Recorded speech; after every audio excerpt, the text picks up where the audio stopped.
ढूंढ रही होती है। उसी समय पर ट्रेन में एक बंदा बहुत जोर से चिल्लाता है बिकॉज एक सूटकेस में से खून निकल रहा होता है। सारे लोग वहां पे इकट्ठे हो जाते हैं एंड वहां पे उन्हें ये पता चलता है कि उस सूटकेस में लाश थी, वो भी ऋचा के पति आलोक की। वहीं पर सीआईडी की टीम आ जाती है और उस सूटकेस को खोल लेती है। वहां पे उनको ये पता चलता है कि किसी की जो लाश है उसके इतने ज्यादा अलग अलग टुकड़े हुए पड़े हैं एंड किसी ने बहुत ही ज्यादा बेरहमी से इस बंदे को मारा है जिसने भी मारा है। एंड एक अजीब बात यह है कि अगर किसी को मारा गया है तो ट्रेन में कोई भी बंदे को कोई भी ऐसी आवाज नहीं सुनी, कोई भी ऐसी एक्टिविटी नहीं देखने को मिली या सुनने को मिली। वहां पे एक बंदे ने व्लॉग बनाया हुआ था बिकॉज रात को सब एक्टिविटीज वगैरह गेम्स वगैरह खेल रहे थे आपस में, तो वहां पे उन्होंने हस्बैंड की शक्ल भी देख ली। तो वैसे वो वाइफ से पूछते हैं कि तुम्हें कैसे पता तुम्हारे पति है, तो वाइफ ये कहती है कि कपड़े जो लाश के निकले हैं वो उसी के थे। एंड वहां पे बाकी सारे लोग जो थे ट्रेन में उनकी आईडीज के फोटो खींचकर उनको जाने दिया जाता है ताकि इनके पास आईडी उनकी रहे अगर वापस बुलाना पड़े किसी को।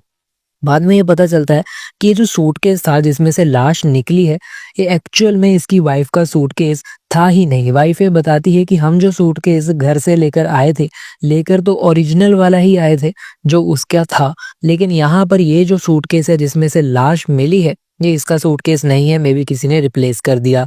सीआईडी वाले सीसीटीवी में देखते हैं कि एक कुली रात को रिप्लेस करने तो आया था, उस कुली को ढूंढ लिया जाता है एंड सीआईडी वाले उस कुली का पता लगा लेते हैं। तो गाइस वो कुली ये बताता है कि एक औरत ने उसको वो बैग दिया था और इसको 3,000 रुपए मिले थे।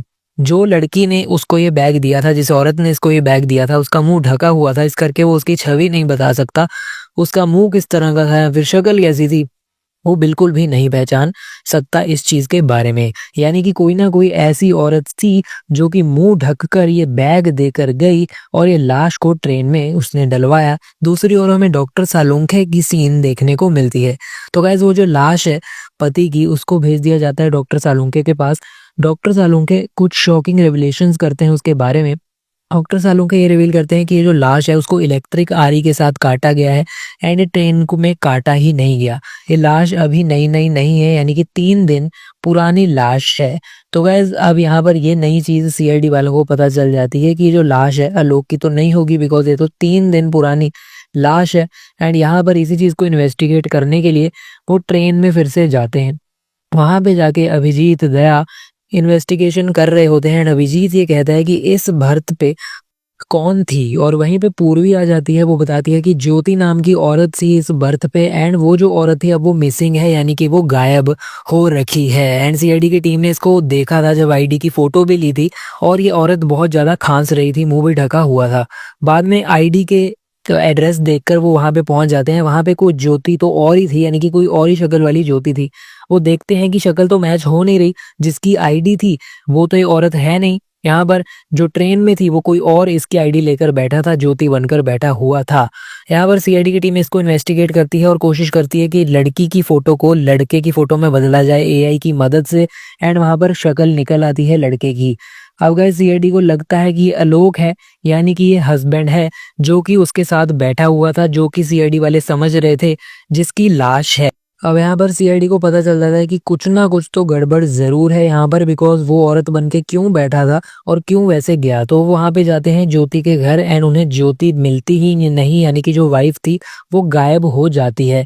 एंड वहां पे घर पे उनको जब ज्योति नहीं मिलती उनको फोटो दिखाते हैं कि ये औरत वाले भेस की। तो गाइस ये फोटो देखने के बाद आलोक के जो फादर थे, आलोक के जो डैड थे, वो बता देते हैं कि ये तो उनका बेटा आलोक है ही नहीं, ये तो बल्कि ऋचा का भाई बिट्टू है। ऋचा वही लड़की, तो गाइस वो उसका भाई था, नॉट उसका हस्बैंड। एंड उसका हस्बैंड एक्चुअल में कौन था उसकी फोटो दिखा देते हैं उनके घर वाले। तो गाइस यहाँ पर बहुत बड़ा एंगल सामने आ जाता है कि उसका भाई यहाँ क्या कर रहा था। एंड फिर वो ऋचा के पेरेंट्स के पास जाते हैं एंड गाइस उनके पेरेंट्स के पास जाकर उन्हें यही पता चलता है कि ऋचा गई तो आलोक के साथ ही थी। एंड वहां पर अवनी इंस्पेक्टर ही आकर बता देती हैं कि कंफर्म हो चुका है कि जो लाश है ये आलोक की बिल्कुल भी नहीं है।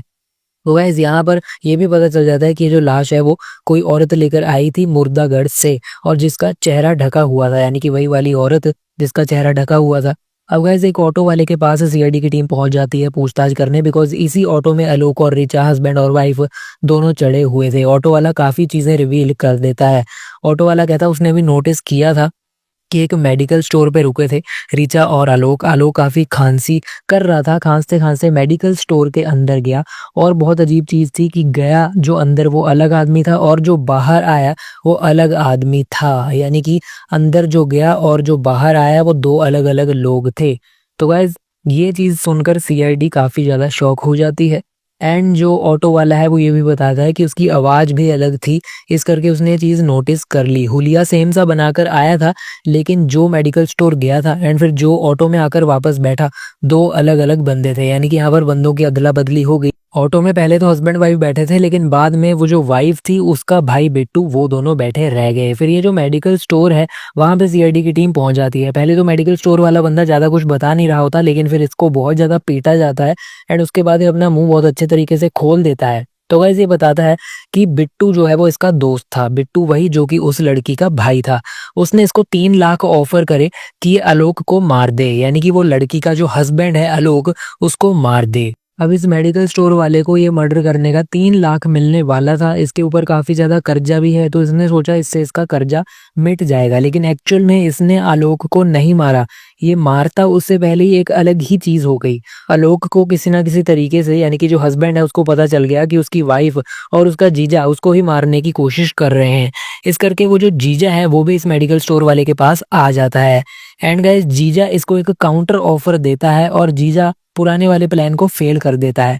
जीजा इसे दे देता है 6 लाख, यानी कि बिट्टू से भी ज्यादा पैसे का ऑफर दे देता है और इस मेडिकल स्टोर वाले के साथ मिलके वो उस भाई और बहन को आलोक के खून में फंसवा देता है। यानी कि यहाँ पर जो हस्बैंड है वो अपने जीजा को और अपनी वाइफ को अपने ही खून में फंसवा देता है, लेकिन एक्चुअल में वो मरा भी नहीं हुआ। यानी कि वो हस्बैंड जो है उसका खून हो चुका है, ऐसे सोच रहे हैं वो वाइफ और जीजा जी, लेकिन एक्चुअल में वो हस्बैंड है वो जिंदा है एंड वो खुद मेडिकल स्टोर वाले के साथ मिल गया। मेडिकल स्टोर वाले ने आगे बिट्टू को कह दिया कि मैंने उसे मार दिया, लेकिन एक्चुअल में वो मरा नहीं था एंड मेडिकल स्टोर वाले को 6 लाख किसी चीज के मिले। बाद में पूर्वी बताती है कि वो भाई बहन दोनों मिल गए हैं बिकॉज उन्होंने अपने डैड का क्रेडिट कार्ड यूज किया है। कहाँ पे यूज किया, लोकेशन ट्रैक कर ली गई। तो गाइस यहाँ पर हमें देखने को मिलता है यही भाई बहन प्लान बना रहे होते हैं कि नेपाल चले जाते हैं, ये सबसे भाग जाते हैं। वहीं पर दरवाजे पे खड़का होता है एंड जो लड़की का हस्बैंड था यानी कि आलोक वो आ जाता है। तो गाइस दोनों उसको देखकर शॉक हो जाते हैं कि ये जिंदा कैसे है। और यहाँ पे जो हस्बैंड एंट्री लेता है इस जगह पर मारपीट शुरू हो जाती है। तो और जो उसका जीजा है और जो हस्बैंड है वो आपस में लड़ने लग जाते हैं। उसी समय पे सीआईडी भी उनकी लोकेशन ट्रैक कर ही चुके थे, तो ये भी वहां पर आ जाते हैं एंड उनको पकड़ लेते हैं। तो वैसे यहाँ पर इनको पकड़ने के बाद सब सच उगलवाते हैं कि आखिर इसको मारना क्यों चाहते थे।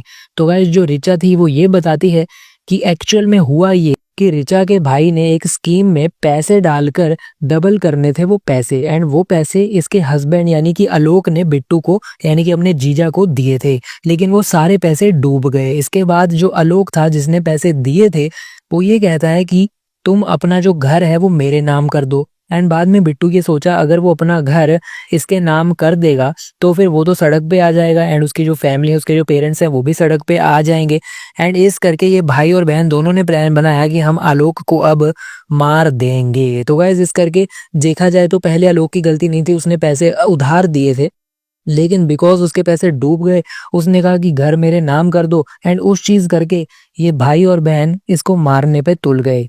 तो गाइज ये थी पूरी स्टोरी लाइन। यहाँ पे आप देख सकते हैं कि कौन कल्प्रिट था और क्या मर्डर मिस्ट्री थी। मर्डर तो एक्चुअल में हुआ ही नहीं था, ये चीज थी जो कि